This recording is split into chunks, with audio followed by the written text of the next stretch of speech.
Good time of day, Internet. My name is Jordan. I've been playing massively multiplayer online games for around 16 years now. Recently, when talking to a friend about getting them to join in some of this fun, I realized something. I have no clue what it's like to be a new player in an MMO. So I've invited a couple of new players to sit with me and be observed while they play through character creation and the opening storylines of some of my favorite games. Games like Star Trek Online, World of Warcraft, Star Wars The Old Republic, and Final Fantasy XIV, A Realm Reborn. When we are done playing these games, I will share our thoughts and opinions on each of the game's points, both the good and the bad, and hopefully share with new players and veterans alike a little taste of a new player's experience. To help me with this, I've invited a special guest to kind of introduce the topic of new player experiences and how two of our favorite MMOs really shine bright in the area for new players. Good time of day, Internet. Jordan321TV, and I'm with special guest MrMiles. That way. There we Hi. go. Who has been so gracious to join me to talk about this journey of the new player experiences. This may go in as an unedited thing, so let me just tell you what this is going to be about. We're going to talk about his experiences, his thoughts. I thought it'd be nice to bring another long-time gamer in on the experience with me to sort of talk about their views rather than just bringing you new player views as well. So, little background for everyone. MrMiles, you want to throw it out there? Yeah, sure.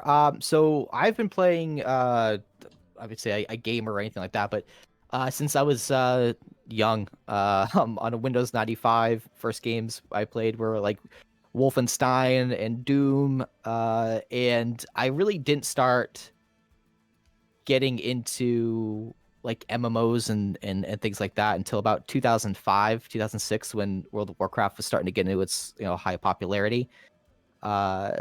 And then from there, I've just been playing a lot of WoW, different games throughout the years. But then started doing content creation.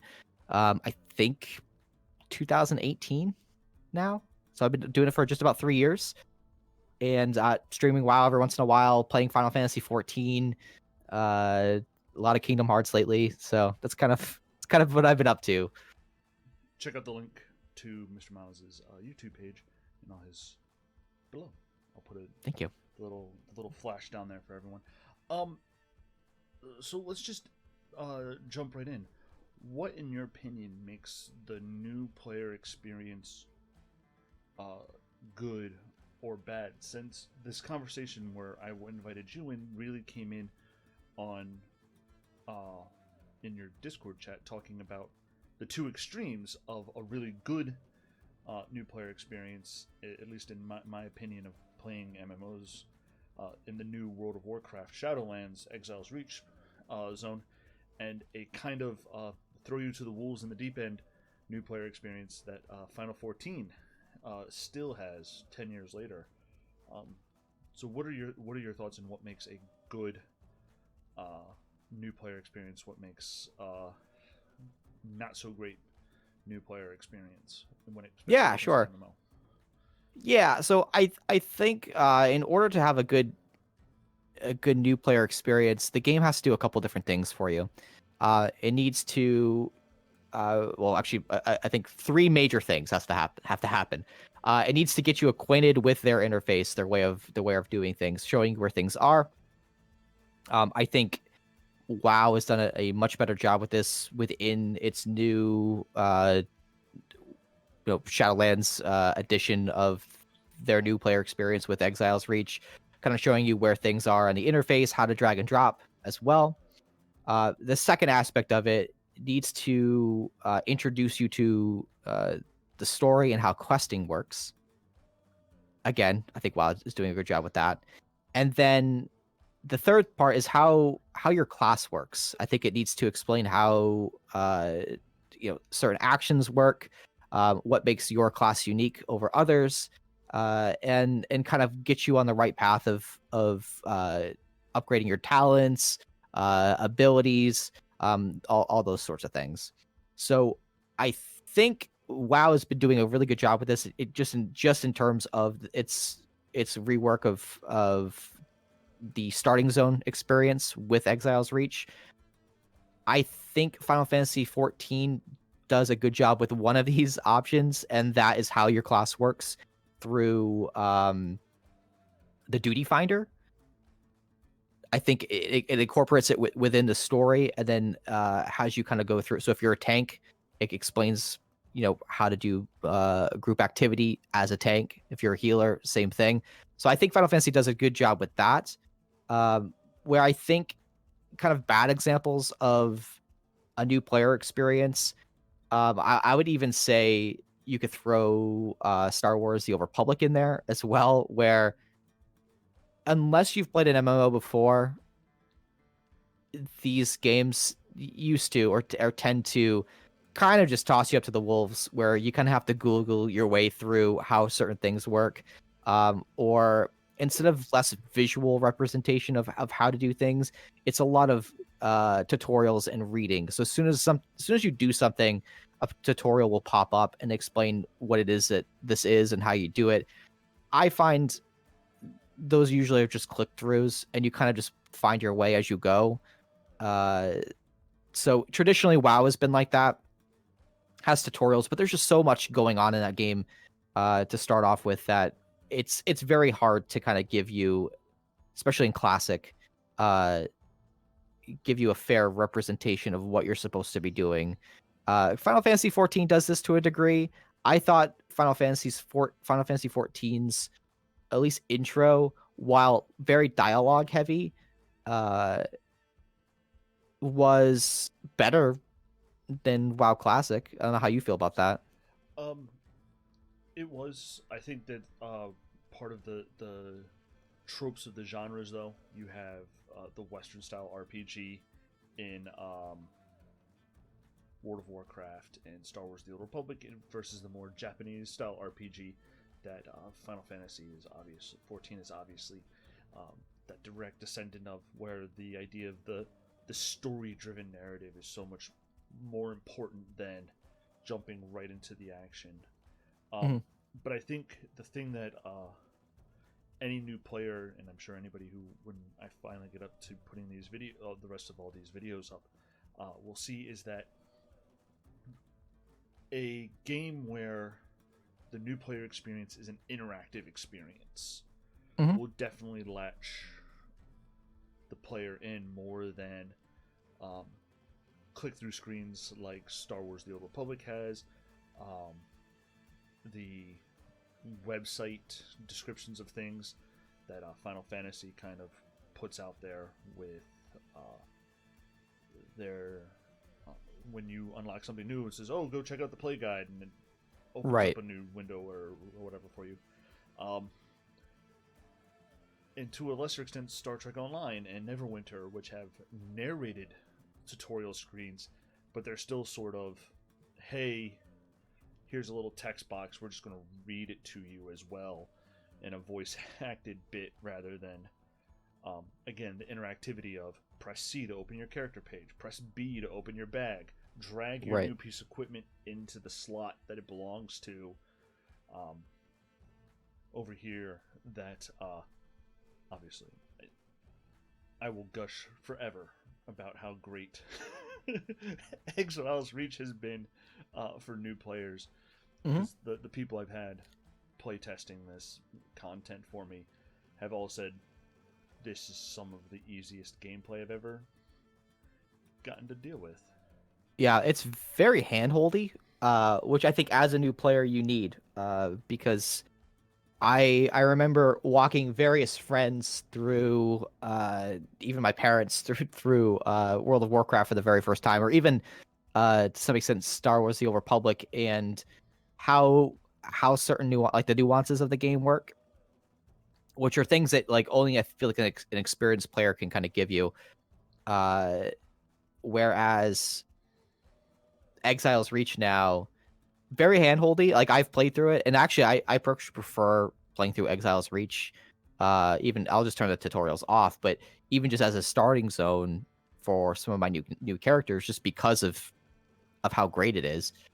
It's a bit more linear versus I think how WoW used to be, where it kind of just dropped you at a starting zone, and I think quests were kind of like scattered about a bit, and it was a bit more exploration involved. And I think when you start adding in multiple elements to a game, just starting off with it, it kind of muddles the experience a bit. It makes it a bit overwhelming. So I think Exile's Reach is great in the sense that, hey, it's this big wide world that we're in that's kind of a bit more linear.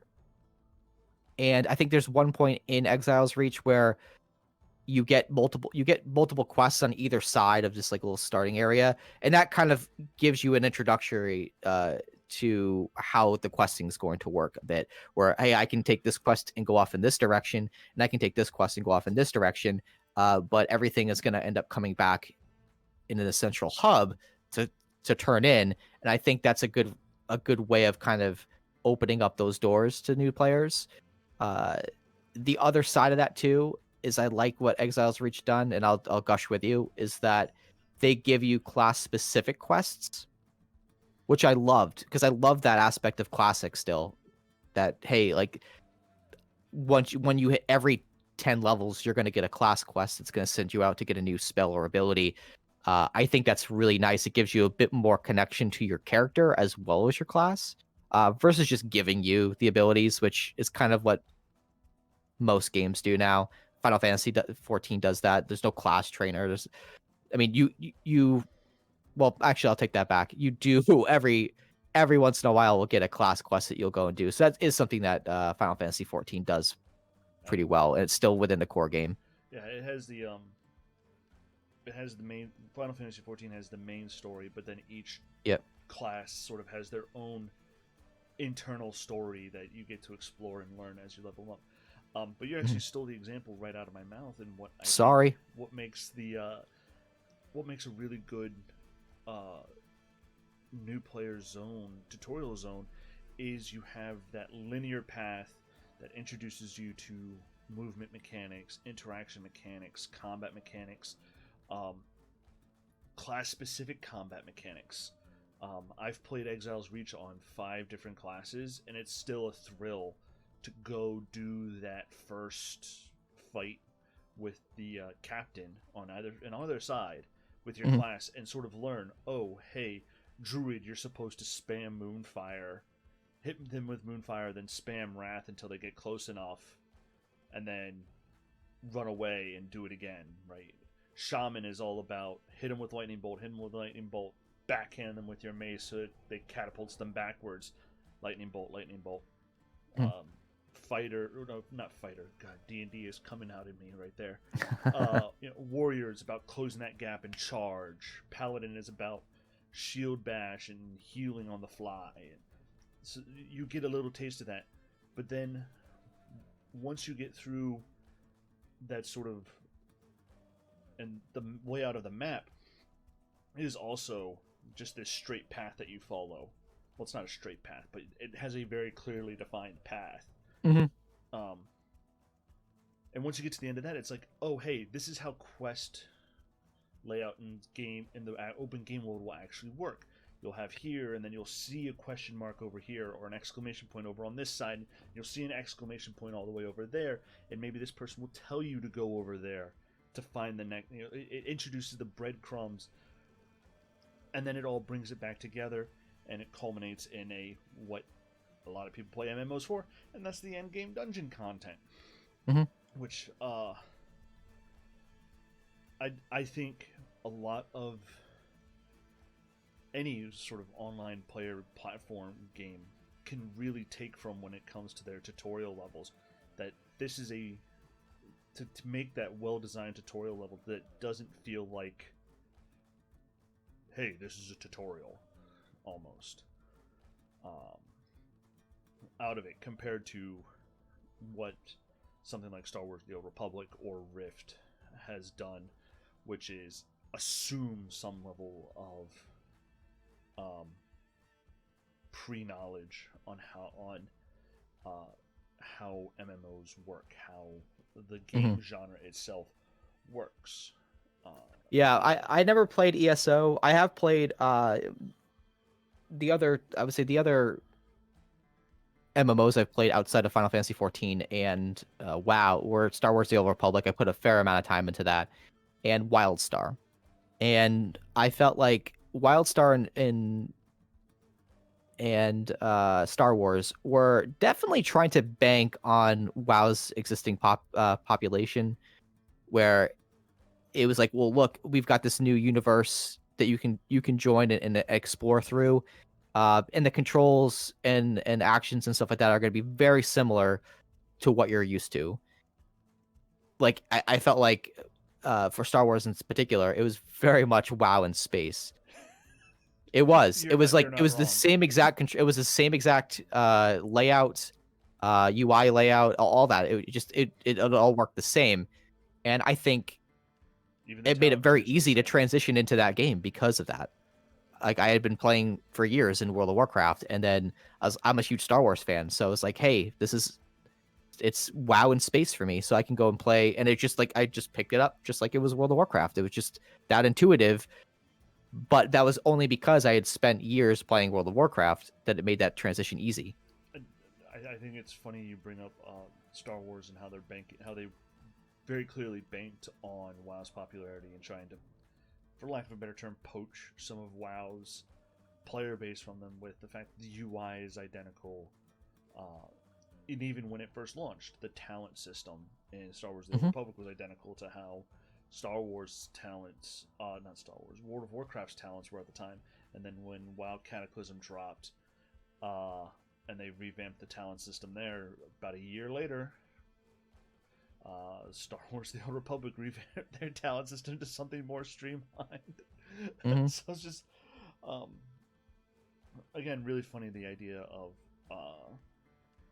games that bank a lot on the on pre knowledge and um, whatnot. Obviously, World of Warcraft's new Exile's Reach is a big hit for both of us. Um, is there anything that you would like to have seen uh, different out of Exile's Reach? Anything sort of that you wish that they would Yeah. have added more of, taken a little some out of? Well, I mean, so they kind of make it so that you really can't define a role. You're basically a DPS role, from my understanding. Uh, so if you're playing a paladin, I think it kind of just starts you off as Ret. If you're if you're playing any class, it kind of sets you off in a DPS role. And then what happens is when you get to the dungeon content, which I think is a really cool way of doing it, the NPCs are actually the healer and the tank, and you're kind of just following along. Now, I think it's a cool way of doing that because uh, it in most cases it's a lot of information that's going to be thrown at you in a short period of time. So taking a very new player and then trying to put them into a tanking role or a healing role at the beginning of a kind of a learning experience is more of a learning curve versus, hey, this is a mob or this is a bad guy monster, go hit it with your spells. But I think they could have done something in a way to start defining those roles for people. I think one of the things about it is that the Exile's Reach is specifically designed 1 to 10, and you don't Mhm. choose your talent spec until you get out of Exile's Reach and you're doing Right. the tutorial in Stormwind or Orgrimmar, which I agree. One of my just because we're bouncing back and forth between Final Fantasy 14 and WoW in our Yeah. conversation here, one of the things I've enjoyed playing the end game of all things of Final Fantasy 14 is they introduced a dungeon system called Trusts, where you don't have to get a group of players together. It's NPCs that you've done the story with, and there's a tank NPC and a healing NPC and DPS NPCs. And if I want to practice being a tank, I pick 2 DPS and a healer NPC to go with me into this dungeon, and then I don't have the Mhm. pressure of all the other players. Um, while I think it would be nice to have that introduction of the roles a little earlier, with the dungeon in Exile's Reach, I understand that they don't, because that sort of breaks the level 10 is where you set your role identity in WoW. I think one of the things I wish they would do more with, have done more with, is the quote secrets. There are 3 treasure chests to be found on Exile's Reach. For those of you who don't know and haven't played Exile's Reach, yes, there are 3 treasure chests to be found out there. There's 3 treasure chests and 2 or 3 rare mobs that they don't mention what they are at all. The treasure chests, they kind of put the icon out on the mini map. They put the stars out there for the rare mobs, like they do in when you actually get out into the World of Warcraft. But my players are just sort of like, is that star? Sorry, you don't actually get video when I was recording them, but I was sitting at my wife's work desk over there while they were sitting at my computer doing the it's like, am I supposed to go do something with that star over there? I was like, yeah, check it out. Why not? You know, ooh, a treasure chest, and it was fun to tell them after they finished the tutorial levels, hey, so there were 2 more treasure chests that you missed out. But I think, again, I'm obviously been doing these videos, not in the way I would have done them, in real life. Like my wife and my friends who I've been torturing with this, if they want to play, you know, we're going to sit down together and we're going to play together, because that's what you do when you, but I think a little something of a, you know, an NPC saying, hey, there's a treasure chest over there that usually has something useful, or hey, there's a rare mob over there. And I think something like that sort of, why is it important for a player to explore every nook and cranny of a map? Yeah. To go looking for these things. I think that, I mean, they have the capability with, you know, when you walk into an area and then, hey, there's a bonus objective, kind of doing that same thing. When you get kind of in the relative area, could be even spanned a little bit wider for the new player experience. But when you walk into an area, it could highlight it on your map and then tell you what it is. That way it gets you looking. So that way, when you're out of that, Exile's Reach, that you're then it's in the back of your mind that, hey, there could be more things like this out in the world. The thing that WoW suffers is that we've gone through so many expansions now that these things would have to retroactively be added to the world outside. So I mean, some things just don't. We've got treasure chests in existing content that's newer when they started being added. I would say around Timeless Isle. I mean, there's always been treasure chests in the game, but not in the way that like we've kind of grown accustomed to in recent expansions. So for them to go back and kind of retroactively make these tweaks and things to existing content would be nice. To kind of go off of the dungeon experience, even if they had added a couple more dungeons after the fact. So I think this is what Final Fantasy XIV does so well, is that each dungeon is kind of attached to the story. So as you're going through the story as a new player, it's kind of attached. You have to do it. You have to go through the whole primal thing. And each one ramps up in difficulty. And I wouldn't say it's not necessarily, I think there's a level of difficulty in terms of like how much gear you have, like what you have for gear. So for instance, in like World of Warcraft, there's a Rage Fire, which I think is like, it could be a difficult dungeon if it was scaled up as you leveled up. But in terms of like the layout and mechanics and things like that, I'm not really sure. I mean, it's a good starter dungeon, and I think they could use that as another template of like, hey, this is how we're gonna, this is how you tank, or this is how you heal. Wailing Caverns, though, is like, it's a completely different animal. It's not. I wouldn't say it's really a good starter dungeon. Like, again, if that was like, they could take that dungeon, scale it up for level 60, and I think that would be somewhat difficult. Like they could make a Mythic Plus out of that dungeon. I don't think it's really. I don't necessarily think it's like a good way of going about that. Now, I think Final Fantasy 14 it does a good job at that. As you go up, as you level up, as you get into these dungeons, uh, the difficulty they throw more at you. So now this is something that WildStar started doing. I don't know if other MMOs started doing this beforehand, but WildStar implemented the idea of telegraphing what your mobs or bosses are going to be doing. Whether it's a conal effect, they're gonna if they put something on the ground with like an indicator of how long it's going to be there before the actual thing goes off. Now, WoW, I think, just traditionally has just unless you have they give you a cast bar, on the mob itself, or unless you have deadly boss mods or something like that installed, where there's just a countdown timer to give you understanding of when this boss's ability is going to go off. You needed an add-on for that. Now later on in version, in more expansions, they actually started telegraphing. I think this was sometime after WildStar had been out, because people found it, easier to see when things are going to be happening.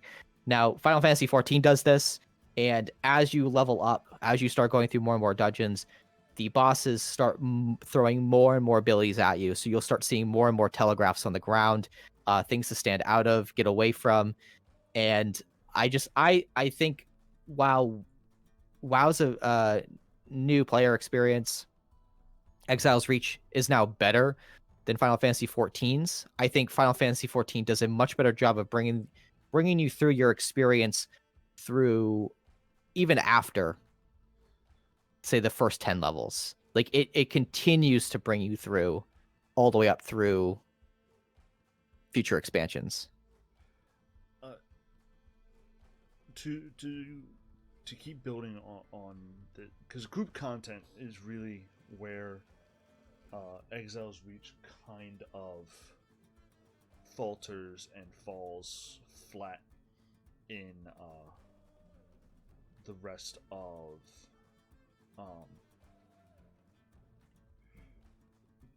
compared to the rest of the story. You have one group quest that, unless you're playing a mage or a priest, you don't really need the group of 3 to do it, which is kill a big bad bear that has some difficult mechanics to navigate around if you're not prepared for it. But it's not really that tough of a fight to solo, especially as a plate or a pet class. Mm-hmm.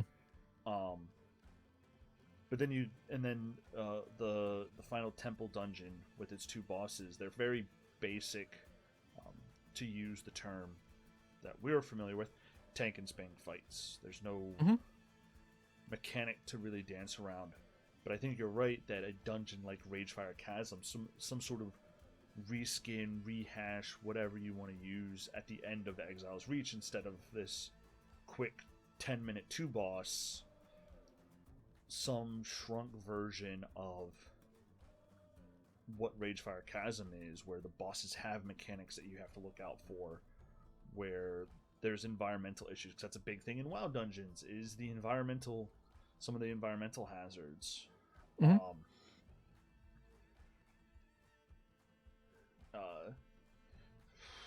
Telegraphing is not, I haven't noticed much, but then again, when I do dungeons, I tend to be a healer, so I don't I'm not as worried about whether or not I'm standing in the tank buster on the ground or not.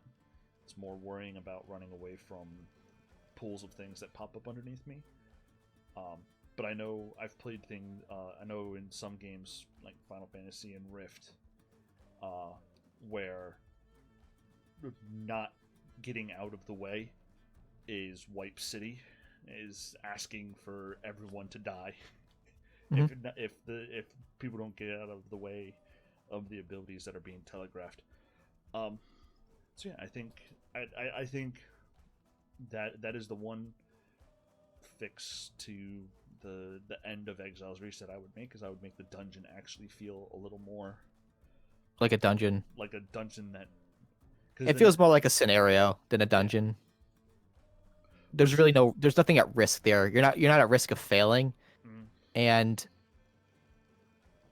I almost wonder if there should be more of a risk of failing and introducing you to what happens when you die.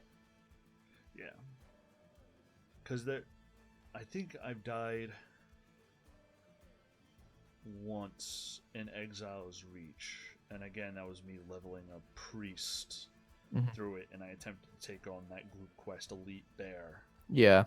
In there, and he charged right through me and stunned me, and I was wearing wet paper towels as my armor, so yay, dead. Yeah. And I don't think like for the final 2 boss dungeon, I don't think that they need to like make it super super difficult, but I think because there is no tank, there is no healer that is playable, I think having abilities overlap that telegraph on the ground to get you in the aspect of get out of here. They can even just do what Deadly Boss Mods does with or any other add-on that you have that tells you to move out of something. Just flash something on the screen that says get out of this or avoid this. But even if you did, there's certain bosses throughout WoW's history that split rooms into pizza pie slices and stuff like that, where hey, get out of this, and just something like that. More environmental, like I think while you're in that castle, having stuff fall from the sky that makes you move around. I think just introducing those types of things early on will help the player base later on when they're doing. It's just interesting that you go from doing something like that, and then you might go into Ragefire or Wailing Caverns, but we have the old school WoW of doing things where it's not necessarily hand holding, but it definitely makes you. Freehold is your first dungeon if you're doing the pure new player experience. Oh, right. That's right. To Battle for Azeroth and Freehold. If you're Alliance, Freehold will be your first dungeon experience. And I tried to block Zandalar out of my mind because the story was great, but it was just so poorly introduced and told that I don't remember. Is it King's Rest? It might be King's Rest because King's Rest is. Yeah, I think so. I think it is King's Rest. Is the first one. I know, which it's is not like Motherlode. Motherlode is a no, yeah. Motherlode would be way too many mobs to. There's a lot of trash in Motherlode. But I think it's also just an optional side. Like it's not actually part of the main story. It's so yeah, I think Freehold or Tol Dagor would be your first actual dungeon experience. For the Alliance, and King's Rest for the Horde. Well, Freehold's not that bad, and by the end of BFA, I mean, you were running that pretty easily. I think I'd have to look it up whether or not it is King's Rest. That one is tricky because of and I've done that one as a new when I just after getting my Holy Paladin out of that and into. It was very difficult for tanks, it seemed, and I think there isn't enough kind of handholding still out of that. They're not a practice, yeah. So I think that's really what to sort of bring into a summary of what we've got here is that a good new player experience should not only sort of introduce you to the mechanics of the game you're about to play, basic movement, basic combat, the basic mechanics of your class, but also that it shouldn't stop at a certain level point. That you kind of want to look for a new player experience that will drag out through at least the first major expansion of whatever you're playing, the first major storyline of whatever you're playing. World of Warcraft now, that's Battle for Azeroth. Final Fantasy 14, that's going to be just 2.0, the A Realm Reborn story, which I believe your character I think just finished Heaven's Ward, which is the first major expansion. I'm not even finished with Heaven's Ward yet, no. Oh. Well, you're up there. You're getting up there with it. Yeah. Um, Star Wars. That's going to be your first planet. Star Trek. Where would that be in Star Trek Online? I don't know. Probably. Oh, you know what? They have they have their game broken up in like TV story arcs almost. They call them, Oh, okay, that's they're cool. called episodes, and then you do missions as part of the episodes. Oh, But neat. really, an episode is like a 3 or 4 episode arc from the TV show, which I think is a very thematic way to Mhm. to do it.